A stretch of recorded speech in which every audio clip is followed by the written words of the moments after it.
তাহলে কি নিশোর কেরিয়ার এবার শেষ হয়ে যাবে? প্রথমবারের মতো কলকাতা সিনেমায় অভিনয় করতে যাচ্ছেন ছোট পর্দার জনপ্রিয় তারকা অপূর্ব। তো কি অবস্থা সবার, কেমন আছেন? আমি ড্রামা সবুজ। আর আজকে আলোচনা করব তাহলে কি এবার অপূর্ব হবেন নিশোর প্রতিদ্বন্দ্বী? নিশোর কেরিয়ার কি এবার শেষ হয়ে যাবে?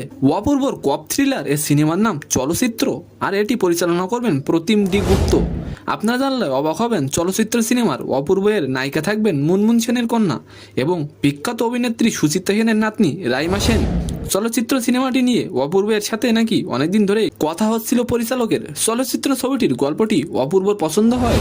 গেল শুক্রবার কলকাতায় পাড়ি জমান অপূর্ব আরো বলেন, সিনেমাটি নিয়ে তিনি নাকি বেশ উত্তেজিত, কারণ চলচ্চিত্র সিনেমার গল্পটি নাকি অনেক ভালো। অপূর্ব পুলিশের চরিত্রে দেখা যাবে। চলচ্চিত্র সিনেমার একটি থ্রিলার ঘটনার ছবি।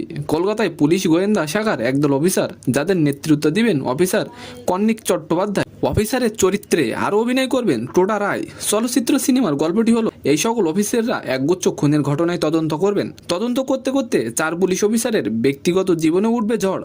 আর এদিকে একদল মানুষ বলছেন অপূর্ব সিনেমাই করায় নাকি নিশোর কেরিয়ার এবার শেষ হয়ে যাবে।